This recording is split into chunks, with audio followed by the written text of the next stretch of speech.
Acá en el municipio estamos promoviendo la ley de acceso a la información pública, pues iniciamos con COCODES. Seguidamente vamos a ir a las 5 comunidades con quienes estamos ahorita para también sensibilizar a las mujeres, a hacer valer esta ley y este derecho que se tiene no solo para los hombres, sino para las mujeres también. En esta ocasión, ¿con quién se tuvo un enlace para poder hacer esta capacitación? En esta ocasión, pues se ha coordinado con el señor alcalde municipal. El año pasado, en diciembre, tuvimos una reunión, estuvo acá la licenciada Sofía Villatoro del Centro Carter, quienes también están apoyando este proyecto, y se acordó y se coordinó con ellos, y agradecemos, ¿verdad?, los espacios y las puertas abiertas que tenemos para las coordinaciones.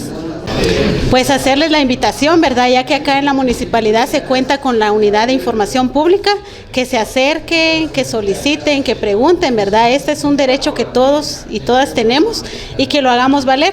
Pues, ¿verdad?, acá en la municipalidad se cuenta con esta unidad y, ¿verdad?, a animarlos a que se acerquen, a que soliciten información que a ustedes, ¿verdad?, les interese, ya que acá en la municipalidad pues está la persona encargada para que les atienda y les responda a las solicitudes. Lo que es el acceso a la información, ¿verdad?, que hemos aprendido un poco más, ¿verdad?, de los ciudadanos, ¿verdad?, que tenemos derecho a la información pública, ¿verdad?, lo que el Estado pues esté ejerciendo en estos momentos.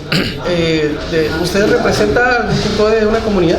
Sí, represento al caserío de Chuquisis, soy el secretario del COCODE de dicho caserío.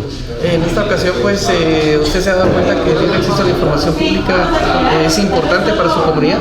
Sí, claro que sí es importante, porque muchas veces se trabaja así que a oscuras, ¿verdad?, sin saber, ¿verdad?, a lo que uno tiene derecho a informarse. Entonces, en este caso pues estamos aprendiendo, ¿verdad?, lo que como ciudadano común pues tenemos derecho a informarnos.